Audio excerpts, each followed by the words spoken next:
देखिए 106 नंबर तक मैं बता चुका दोस्तों, अगर आप लोग पिछला वीडियो नहीं देखे होंगे तो उसको देख लें। अब देखिए 107 नंबर से चलते हैं हम लोग। तो 107 नंबर में प्रश्न है आपका, एक बोतल में मदिरा तथा पानी का अनुपात 3:1 है। इसका कितना भाग निकाल कर उतना ही पानी मिला दिया जाए कि अंत में बने मिश्रण में मदिरा तथा पानी बराबर बराबर हो। देखिए सिंपल सा प्रश्न है, कुछ भी इसमें दम नहीं है दोस्तों। देखिए कैसे बनता है। सो ये जो है मदिरा और पानी है। क्या है? मदिरा और पानी।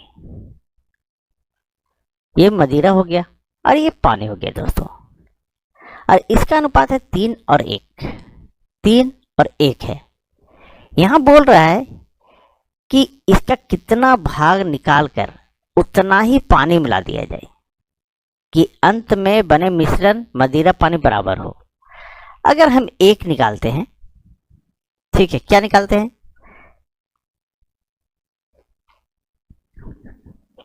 एक निकालते हैं, यहां भी एक निकालते हैं, तो क्या आ जाएगा? 3:1 और ये 1, यानी 3:1 आ जाएगा। अरे सॉरी, 1 ये उलट जाएगा, ठीक है, यानी 1/3 ये उलट जाएगा दोस्तों। तो 1:3 बच जाएगा, ठीक है, 1:3। अगर हम 2 भी निकालते हैं, अगर मान लेते हैं कि अगर हम 2 निकालते हैं, क्या कि इस तरह के प्रश्न में थोड़ा सा आपको सोचने की जरूरत है। अगर हम इस यहाँ पे 2 निकाल लेते हैं तो देखिए, अगर 2 निकालते हैं तो 3 दूनी 6 हो जाता है ये, और 2 एकम 2 हो जाता है। अब फिर इसको काटते हैं तो 1 2 एकम 2 2 3 6, ठीक है, यानी 3:1 बचा, यानी ये उलट जाएगा, मदिरा हो जाएगा 1 और पानी कितना हो जाएगा? 3, ठीक है। तो सही आंसर क्या हो जाएगा? 1/3। चलिए आगे बढ़ते हैं और नेक्स्ट प्रश्न को देखते हैं दोस्तों। तो सही आंसर इसका क्या हुआ? तो ए नंबर हुआ। चलिए आगे बढ़ते हैं और नेक्स्ट प्रश्न को देखते हैं। अब देखिए दूसरे नंबर पर दोस्तों, दूसरा नंबर प्रश्न कर रहा है, संपूर्ण पृथ्वी पर थल और पानी का अनुपात 1:1, 1:2 है। उत्तरी गोलार्ध पर यह अनुपात 2:3 है।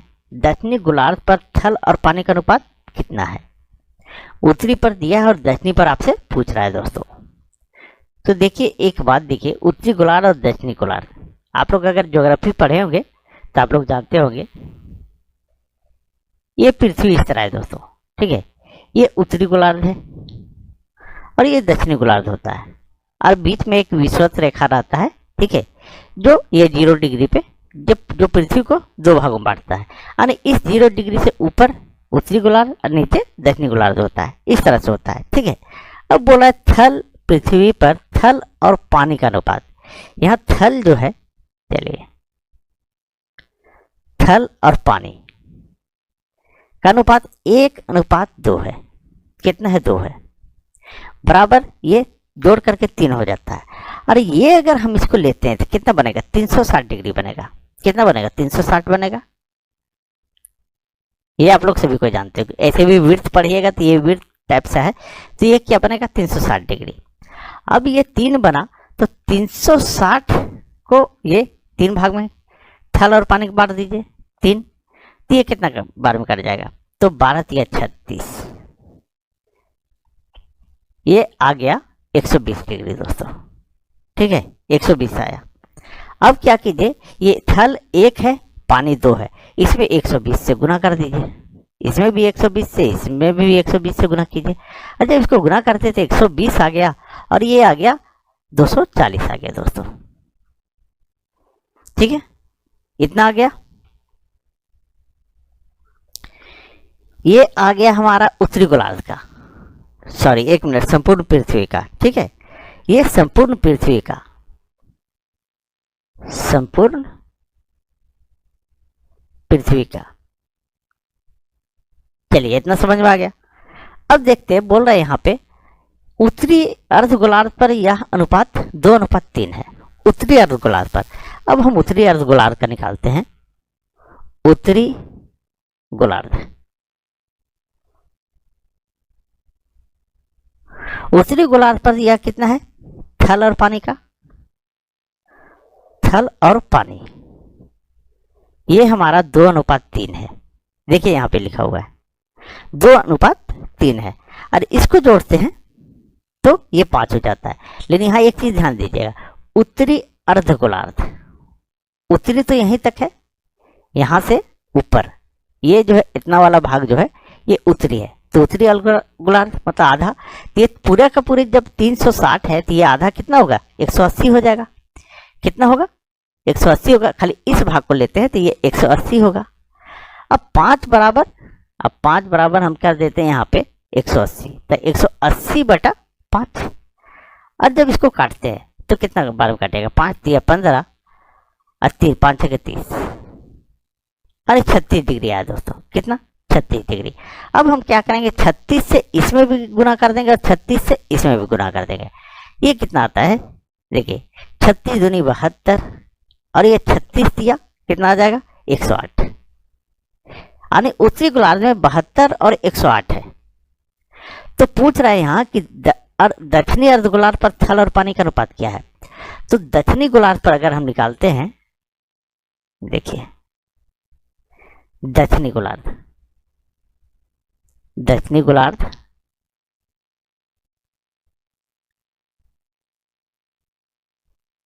देखिए दोस्तों दक्षिणी गोलार्ध,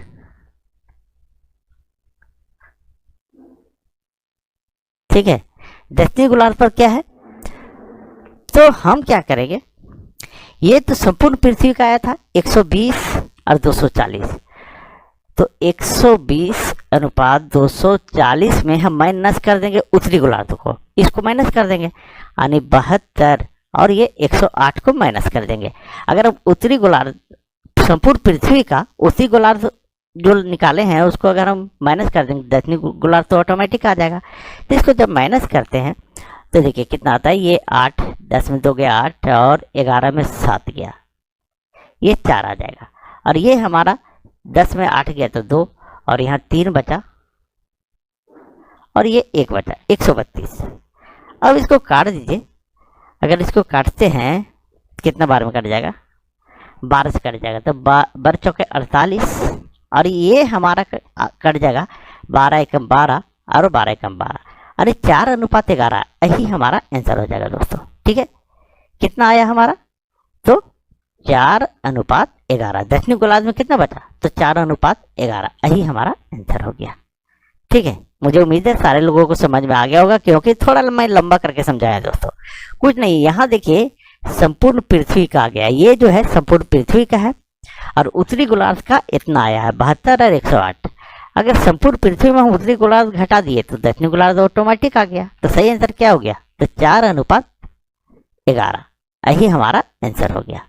चलिए आगे बढ़ते हैं, और पीडीएफ के लिए आप लोग टेलीग्राम ज्वाइन कर लें। ये पीडीएफ मैं टेलीग्राम पे ज्वाइन डाल देता हूँ दोस्तों प्रत्येक दिन। अब देखिए थोड़ा सा अच्छे से समझिएगा दोस्तों, सारा का सारा लंबा प्रश्न है। ठीक है, अब देखिए 109 नंबर प्रश्न है, 2 धातुओं में जिंक तथा तांबे का अनुपात 2:1 तथा 4:1 है। दोनों धातुओं को किस अनुपात में मिलाया जाए कि नई धातु में जिंक तथा तांबे का अनुपात 3:1 हो जाए। ठीक है, तो देखिए जिंक और तांबा है, जिंक और तांबा का अनुपात 2:1 है। अब हम यहां लिखते हैं जिंक और यहां तांबा लिख दिए, ये अनुपात 2:1 है। उसके बाद फिर बोल रहा है 2 धातु है, कितना 2 धातु है, एक में है 4 और 1, फिर जो है सो जिंक और तांबा कितना है 4:1, ये हो गया दोस्तों।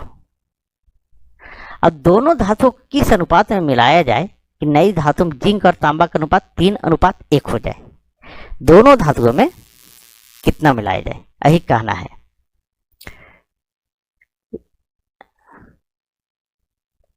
ठीक है, फिर हम लिखते हैं जिंक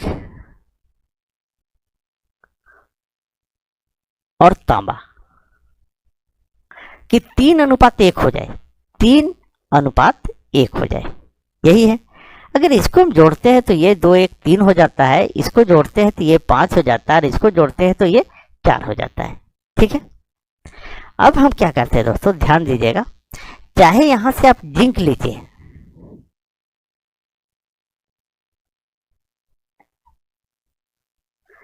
चाहे आप यहां से जिंक उठाइए या चाहे आप यहां से तांबा उठाइए, ठीक है, दोनों में कोई भी उठा सकते हैं, इन दोनों में कोई भी, तो जो उठाइएगा सभी में वही चीज उठाइएगा। अगर हम यहाँ से जिंक लेते हैं तो यहाँ से भी जिंक लेंगे और यहाँ से भी जिंक लेंगे, और अगर हम यहाँ से तांबा लेते हैं तो यहाँ तांबा ले लेंगे, यहाँ तांबा ले लेंगे, यहाँ भी तांबा लेंगे, दोनों में एक ही चीज उठाइएगा, आपका आंसर आ जाएगा। अब देखिए कैसे हम इसको उठाते हैं यहाँ से, तो क्या है, यहाँ देखिए जिंक,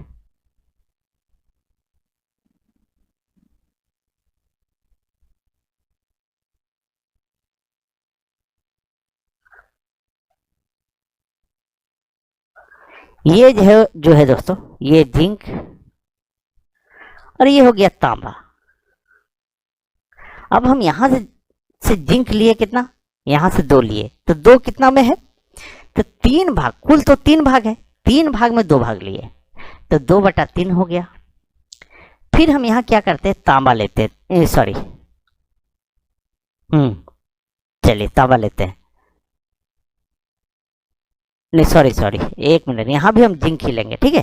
तो यहाँ जिंक जो है सो 4 है, कितने में, कुल 5 में, तो 4 है कुल 5 में, और यहाँ जो है, यहाँ देखिए 3 है जिंक, कितना में, 4 में। अब यहाँ में लिख देते हैं 3 है जिंक 4 में। अब हम क्या करेंगे, इस 3 5 और 4 का एलसीएम ले लेंगे, 3 5 और 4 का एलसीएम, जब इसका लेंगे तो 4 5 20 या 60 आ जाएगा, कितना आ जाएगा, 60। अब 60 से हम सभी में गुना कर देंगे, इसमें भी 60 से गुना करेंगे, इसमें भी 60 से गुना करेंगे, और इसमें भी 60 से गुना कर देंगे। अब इसको काट दीजिए, 3 से काटेंगे तो 20 बार में, फिर 5 से काटेंगे तो 12 बार में, और ये 4 से काटेंगे तो 15 बार में। ठीक है, अब इसको लिख दीजिए दोस्तों, कितना कितना आ रहा है, तो ये हमारा आ गया 20, ये जिंक आया हमारा 20 को 20 दूनी 40, एक मिनट, 40 आया, ये 12 चौक 48, तांबा कितना आया, ये हमारा आ गया 48, और ये हमारा कितना आया, तो ये हमारा आ गया 15 या 45। अब इसको एलिगेशन पे ले जाइए दोस्तों, यहां से, अब एलिगेशन में होता क्या, एक बड़ा होता है एक छोटा होता है, देखिए इससे एक बड़ा होगा, एक इससे छोटा होगा। अब इसको हम घटाते हैं, 45 में 40 घटा देते हैं तो ये हमारा 5 आ गया, और इसे 48 में 45 घटा देंगे तो ये 3 आ जाएगा दोस्तों। ठीक है, तो सही आंसर हमारा क्या आया, तो 3:5। तो बोल रहा है कि नई धातु में जिंक का तांबे का अनुपात कितना हो, दोनों धातुओं किस अनुपात में मिलाया जाए, तो ये जो है 3:5 के अनुपात में मिलाना चाहिए, तो हमारा सही आंसर आ गया। तो सही आंसर क्या आया, 3:5। थोड़ा सा लंबा प्रश्न है दोस्तों, ठीक है, लेकिन अगर अच्छे से सुनिएगा सारा का सारा समझ में आ जाएगा। बस यही करना है कि यहाँ से अगर हम जिंक उठाए तो सभी जगह से जिंक ही उठाएंगे, ठीक है, और यहाँ जो एलसीएम लिए, एलसीएम से सभी में गुना करके काट देंगे, उसके बाद जो आएगा उसको एलिगेशन पे लिख करके घटा दीजिए, आपका आंसर आ जाएगा। चलिए आगे बढ़ते हैं और नेक्स्ट प्रश्न को देखते हैं। अब देखिए 110 नंबर प्रश्न दोस्तों, 110 नंबर बोल रहा है प्रश्न, एक धातु में तांबा तथा जिंक 9 और 4 के अनुपात में है, 24 किलोग्राम तांबे के साथ कितना जिंक पिघलाना होगा। यहां जो है देखिए तांबा तथा जिंक 9 और 4 के अनुपात में है, तांबा और जिंक ये है 9 है और ये 4 है। चलिए ए मान लीजिए, ए बी कुछ भी मान लीजिए, एक्स मान लीजिए, कुछ भी मान लीजिए, ये 9x है, और वो यहां बोला कि 24 किलोग्राम तांबा है, कितना तांबा है, 24 किलोग्राम। तो इस 9a बराबर, ठीक है, इस 9a बराबर 9a बराबर ये 24 किलोग्राम तांबा बोला, यहाँ 9 किलोग्राम तांबा बता रहा है और यहाँ 24 किलोग्राम बता रहा है, तो अनुपात में 9 है और यहाँ पे किलोग्राम में 24 है, तो 9A बराबर 24, तो A बराबर अच्छा इतना। ठीक है, तो यहाँ एक चीज और बोल रहा है, 9 बराबर इतना, तो 4 बराबर, सॉरी 4 बराबर, तो 4 यहाँ गुना हो जाएगा और ये 9 नीचे आ जाएगा, तो 3 तिया 9 और 3 या ठीक 24। अब ये आ जाएगा 8 चौक 32, 32/3। ठीक है, 32/3 आ जाएगा। अब 32/3, अगर 32 को 3 से हम डिवाइड करते हैं तो कितना आ जाएगा, 10 तिया 30, ये 2/3 आ जाएगा दोस्तों। ठीक है, तो कितना आ जाएगा, 10.2/3। तो कितना जिंक पिघलाना होगा, तो जिंक हमको पिघलाना था, तो जिंक हम यहाँ लिखे, ये 4 था, जिंक कितना था 4। ठीक है, तो कितना जिंक पिघलाना होगा, तो 10.2/3 kg, यही हमारा आंसर आ गया। तो सही आंसर क्या आया, तो ए नंबर आया दोस्तों। चलिए आगे बढ़ते हैं और नेक्स्ट प्रश्न को देखते हैं। अब देखिए 111 नंबर प्रश्न दोस्तों। 111 नंबर प्रश्न है हमारा, धातु ए के 60 किलोग्राम के साथ धातु बी का 100 किलोग्राम मिलाया गया। यदि धातु ए में शीशे और टीन का अनुपात 3:2 हो तथा धातु बी में यह अनुपात 4:1 हो, तो नई धातु में टीन कितना होगा।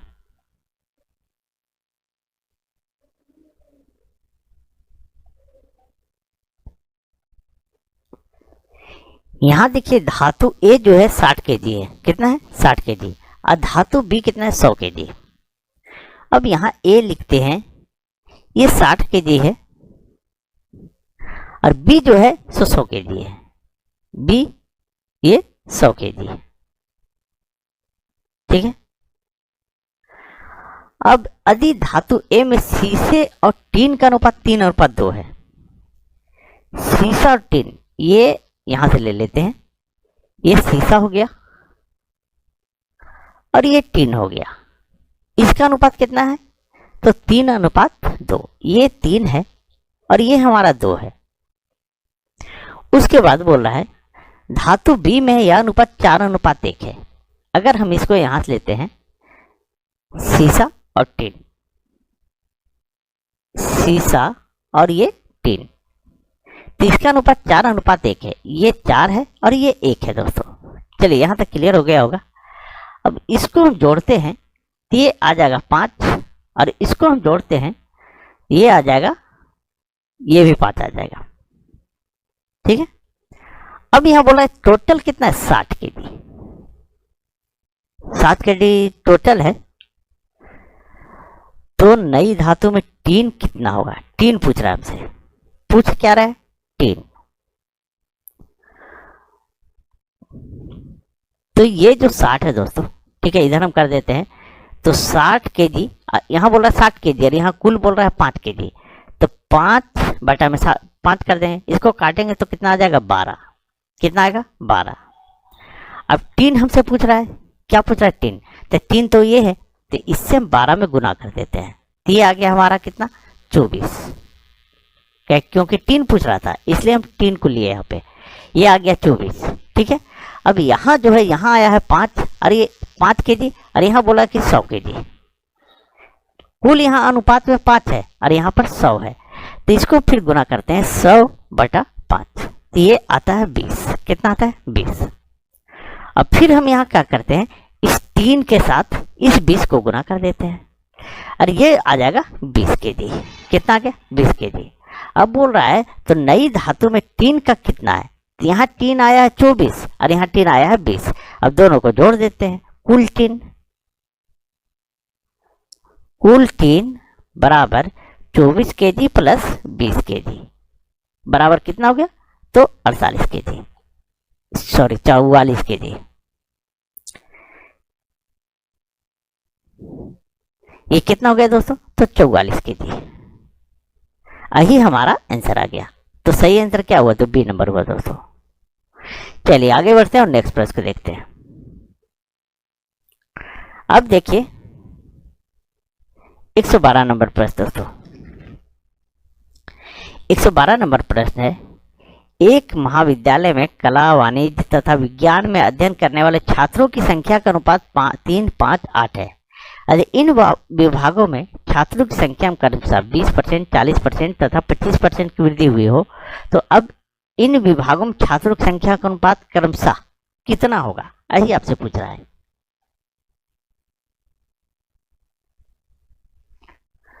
तो देखिए कैसे बनता है। ये जो है दोस्तों कला क्या है, कला, वाणिज्य और विज्ञान, कला, वाणिज्य और ये हो गया विज्ञान। ये कितना 3, 5, 8 के अनुपात में है। कितना है 3, 5, 8। ये 3 है, ये 5 है और ये 8 है। और सब में क्या हो रहा है 20%, 40% और 25% की वृद्धि। 20% तो 100 प्लस 20 यानी 100 में वृद्धि 20 तो 120 हो जाएगा। तो यहीं हम गुणा कर देते हैं इसको। तो ये 20% बढ़ रहा है कला में, तो 120/100। फिर यहाँ जो है ये 40% बढ़ रहा है, तो 140/100 हम यहाँ कर दिए, थोड़ा शॉर्ट कर दिए दोस्तों। और फिर यहाँ 25%, तो 125/100। अब इसको काट दीजिए। ये सबसे पहले ये नीचे नीचे वाला काट दीजिए, ये तीनों कट गया। कटना चाहिए, तीनों कटना चाहिए दोस्तों, तभी कटेगा, नहीं फिर नहीं कटेगा। ठीक है। अब अगर हम इसको काटते हैं तो कितना से कटेगा, देखिए 3 से काटते हैं तो 3 चौके 12, ये 0 आ गया। नहीं,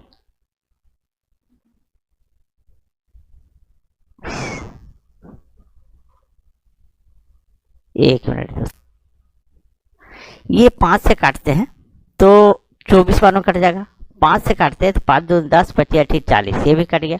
5 से काटेंगे तो 25 25 125, ये 25 बार में कट जाएगा। उसके बाद देखिए और क्या कटता है, 4 4, हाँ 4 से कट जाएगा। 4 छक्के 24, 4 सत्ते 28 और 4 दूनी 8, ये कट गया दोस्तों। अब नहीं कटेगा, अब इसको गुना कर दीजिए। तो ये आएगा 18, ये आएगा 7 5 35 और ये आएगा 25 दूनी 50। ठीक है। तो बोल रहा है कि वृद्धि हुई, तो अब इन विभागों में छात्रों की संख्या का अनुपात क्या है। तो इसका अनुपात कितना आ गया, 18:35:50। यही हमारा आंसर आ गया। तो सही आंसर क्या है, 18 35 50, ये ए नंबर में दोस्तों। चलिए आगे बढ़ते हैं, नेक्स्ट प्रश्न को देखते हैं।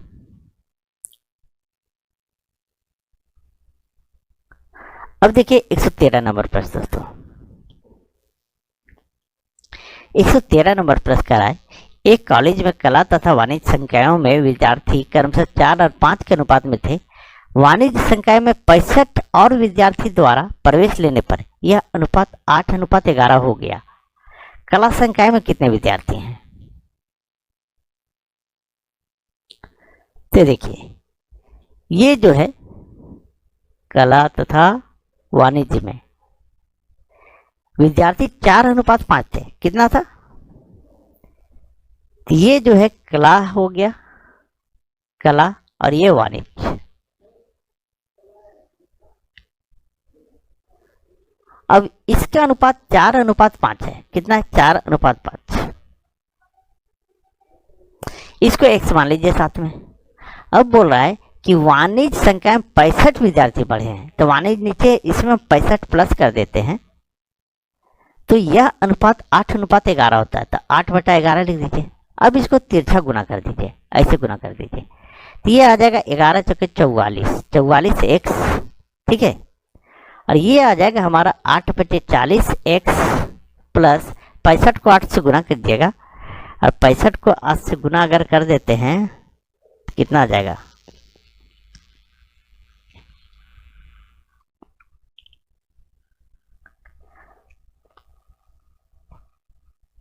चलिए हम यहीं गुना कर लेते हैं। तो 8/40, 4 हाथ में, 8 छक 48, 48 और 4 52 यानी 520 आ जाएगा दोस्तों। ठीक है। अब क्या करेंगे, इसको हम इधर ले आएंगे। तो 44x में 40x को घटा दीजिए। चलिए लंबा करते हैं थोड़ा सा। 44x माइनस 40x बराबर 520।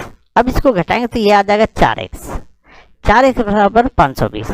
तो x बराबर 4 से काट दीजिए तो कितना बार में चल गया? 13 चौके 52 यानी 130 आया दोस्तों। कितना आया? तो 130। अब यहाँ पूछ रहा है कि कला संख्या में कितने विद्यार्थी हैं। तो कला में कितना था? तो 4x। ठीक है, तो 4 और ये कला में 4x। तो 4 और x का मान यहाँ आया है 130। इसको गुना कर दीजिए तो ये कितना आ जाएगा? 13 चौके 52 यानी 520 छात्र। कितना? तो 520 छात्र। यही हमारा आंसर हो गया। तो सही आंसर क्या हुआ था? ए नंबर हुआ दोस्तों। चलिए आगे बढ़ते हैं और नेक्स्ट प्रश्न को देखते हैं। अब देखिए 114 नंबर प्रश्न दोस्तों।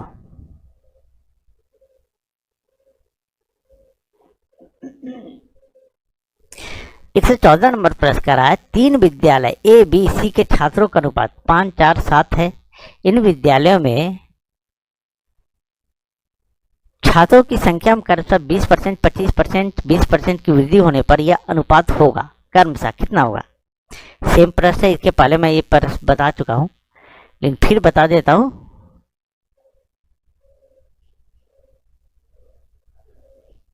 देखिए ए बी सी में ए बी और सी है, ये 5 4 7 है, ये 5 है, ये 4 है और ये 7 है। ठीक है, एक में वृद्धि होता है 20%, दूसरे में 25%, तीसरे में 20%।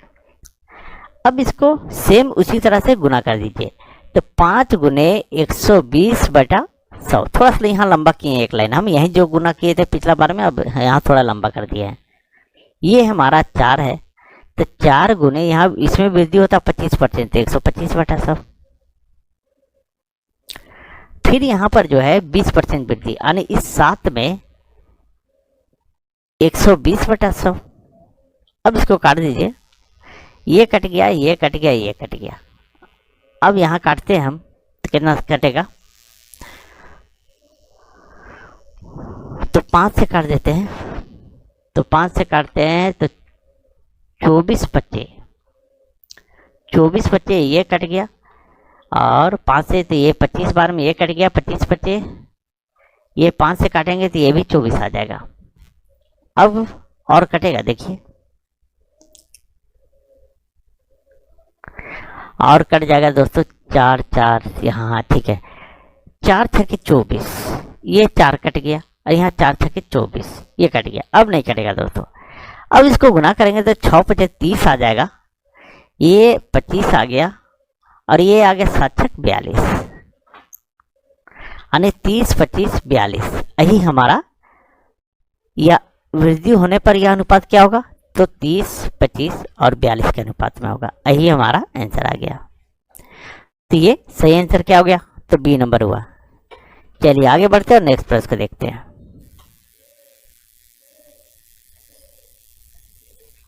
अब देखिए 115 नंबर प्रश्न बोल रहा 3 संख्याएं क्रमशः 3 4 5 के अनुपात में है। पहली तथा तीसरी संख्या की योग दूसरी संख्या से 52 अधिक है। सबसे बड़ी संख्या क्या है?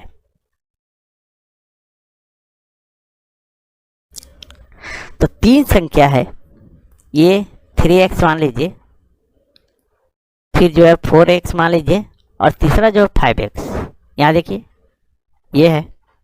अब बोला पहली और तीसरी संख्या के योग, अरे ये पहला ये और तीसरी संख्या ये, इसको जोड़ दीजिए।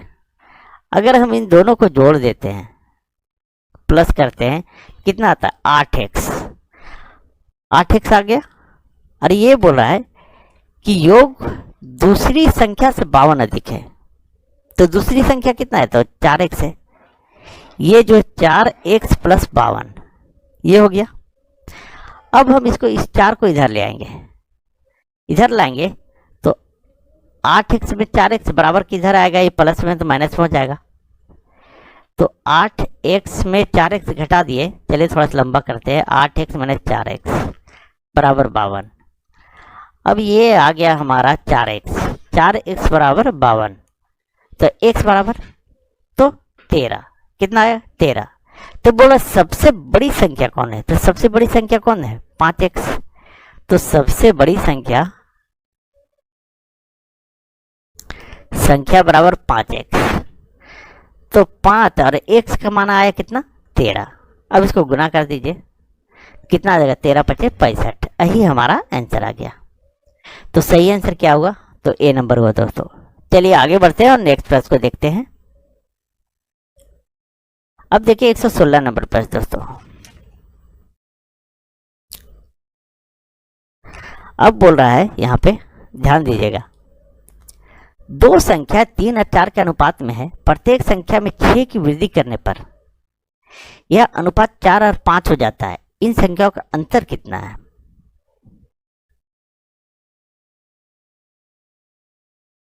दोस्तों अगर आप लोग को वीडियो अच्छी लग रही है तो प्लीज वीडियो को लाइक कीजिए, और नए अगर है चैनल पे तो उसको सब्सक्राइब कर ले दोस्तों, चैनल को सब्सक्राइब कर ले और वीडियो को अधिक से अधिक सभी लोग शेयर कर दीजिए। अब देखिए दो संख्या 3 और 4 के अनुपात में है, कितना 3 और 4, ये 3x और ये 4x मान लीजिए, और प्रत्येक संख्या में 6 की वृद्धि होती है। इसमें भी 6 जो बढ़ जाता है, इसमें भी 6 बढ़ जाता है। अरे यह वृद्धि होने के बाद यह अनुपात 4:5 हो जाता है। कितना होता है 4:5, ठीक है। अब इसको तिरछा गुना कर दीजिए, इसको इससे इसको इससे, तो 5 तिया 15x प्लस 5 छके 30 बराबर 4 चौक 16x प्लस 4 छके 24। अब हम क्या करेंगे, x में x को घटा देंगे, ये हमारा इधर चला जाएगा, तो 16x माइनस 15x बराबर ये हमारा इधर से इधर आ जाएगा, तो 30 माइनस 24, ये हो गया दोस्तों, ठीक है।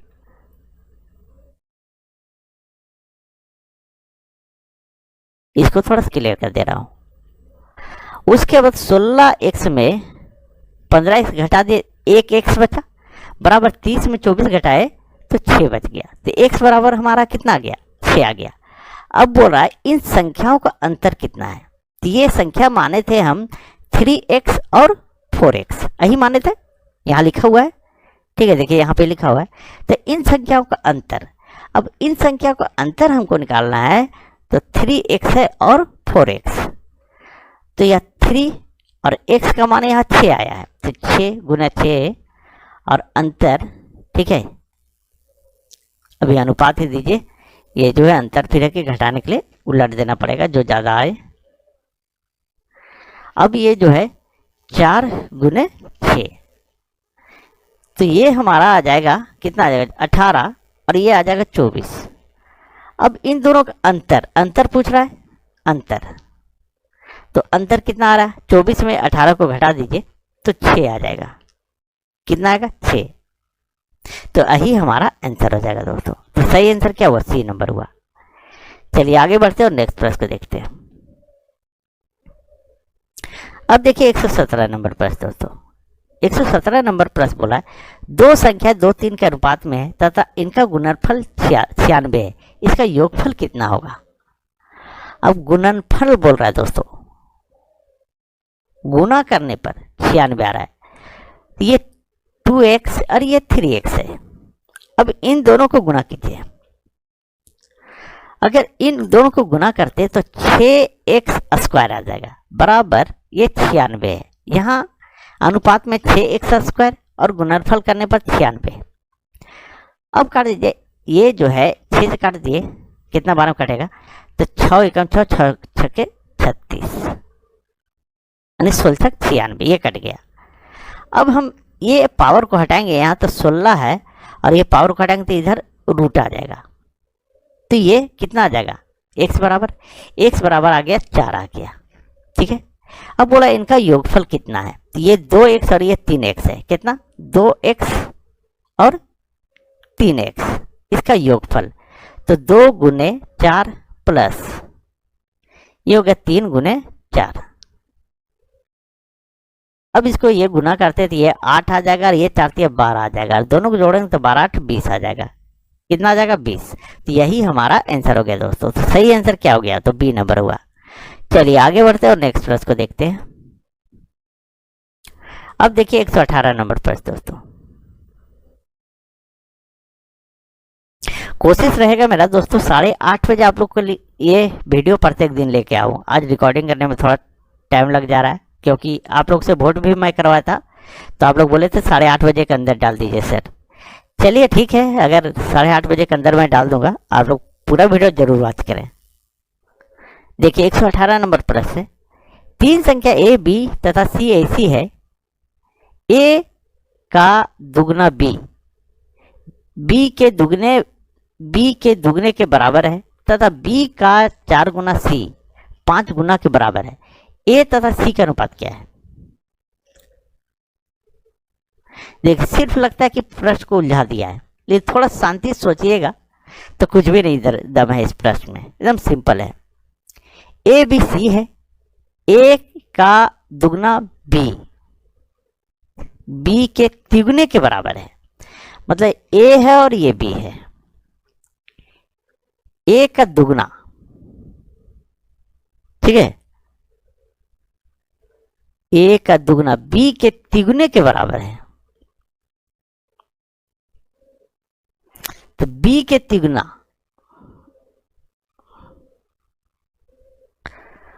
मतलब आप ऐसे लिख सकते, ए का दुगना बराबर बी का तिगुना, ठीक है।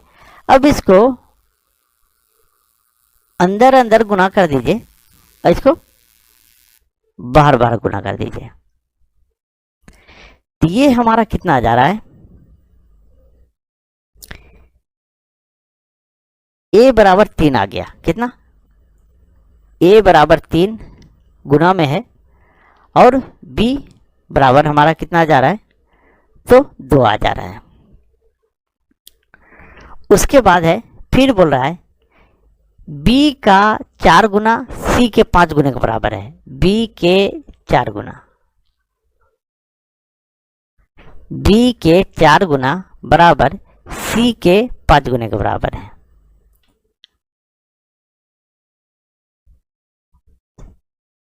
तो ये हमारा जो है अंदर अंदर गुना होगा और ये बाहर बाहर गुना होगा।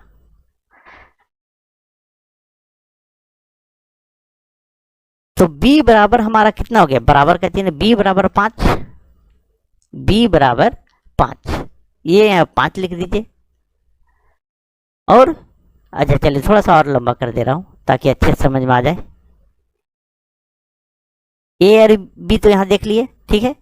अब फिर जो है यहाँ बोल रहा है b अनुपात c, ये कितना है? तो ये b 5 है और c हमारा 4 है। चलिए यहाँ 2 पार्ट में इसको भाग दिए।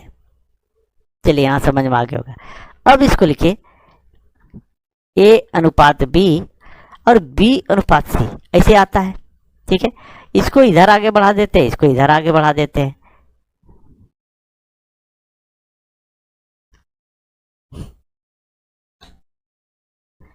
तो अब हम क्या करेंगे, देखिए जैसे लिखे हम यहाँ पर उसी तरह बैठे ए बी, ये 3 अनुपात 2 हो गया और ये 5 अनुपात 4 हो गया, ए बी सी। अब हम क्या करते हैं, ये इधर बढ़ जाएगा 2, तो ये 2 इधर आ जाएगा और ये 5 इधर बढ़ जाएगा। अब इसको गुना कर दीजिए, 5 3 15, 5 दूनी 10 और 4 दूनी 8, ठीक है। तो पूछ रहा है यहाँ ए तथा सी का अनुपात क्या है। तो ए हमारा कितना आया, देखिए ए यहाँ है, ए यहाँ है, ये 15 आया और सी यहाँ है, सी यहाँ है, तो 15 अनुपात 8। तो ए अनुपात सी बराबर 15 अनुपात 8, यही हमारा आंसर आ गया। तो सही आंसर क्या हुआ? तो सी नंबर हुआ दोस्तों। थोड़ा लंबा करके मैं समझाया हूँ। चलिए आगे बढ़ते हैं और नेक्स्ट प्रश्न को देखते हैं। अब देखिए 119 नंबर प्रश्न दोस्तों। कोशिश करता हूं कि थोड़ा लंबा हो जाए प्रश्न, लेकिन अच्छे से समझ में आ जाए, क्योंकि बहुत सारे ऐसे छात्र हैं जिनको कुछ भी नहीं आता है। कम से कम उन लोग तो अच्छा से सीख जाए, बेसिक आपको जानकारी होनी चाहिए।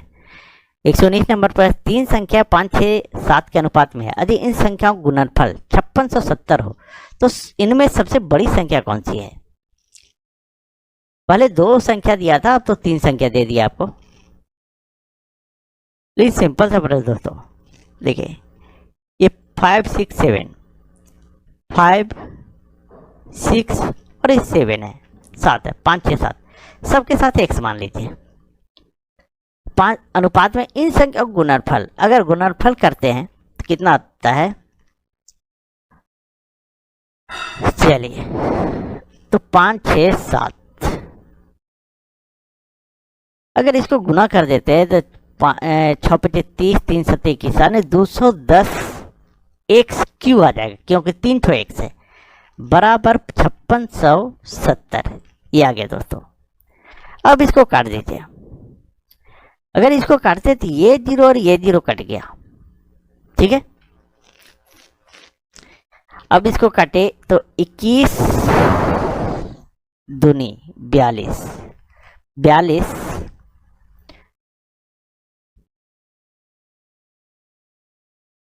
और ये 7 बताने 147, तो 21 कितना बार में कट जाएगा? 7 बार में, 7 बार में यानी 27 आ गया। अब एक्स क्यूब बराबर 27, ठीक है। अब एक्स क्यूब अगर इसका 3 भाग करेंगे 27 का तो कितना आ जाएगा? जैसे देखिए यहाँ 27 लेते हैं तो 3 9 7, सॉरी 1 मिनट, 3 9 27, फिर 3 3 9, क्यों निकल जाएगा? यानी 1 ठो 3 होगा, कितना होगा? 1 ठो 3 होगा। 1 3 आएगा, x बराबर 1 3 आया। अब यहां बोल रहा है इनमें से सबसे बड़ी संख्या कौन है? तो सबसे बड़ी संख्या कौन है यहाँ पे? 7x, बड़ी संख्या, संख्या बराबर 7x। अब 7 और x बराबर 3 आया है तो ये कितना हो जाएगा? 21। यही हमारा आंसर हो गया दोस्तों। तो सही आंसर क्या हुआ? तो सी नंबर हुआ। चलिए आगे बढ़ते हैं, नेक्स्ट प्रश्न को देखते हैं। चलिए यहीं तक था दोस्तों, ठीक है। नेक्स्ट क्लास में आगे चलेंगे हम लोग। और दोस्तों वीडियो अच्छी लगे तो प्लीज़ वीडियो को लाइक करें, चैनल सब्सक्राइब करें।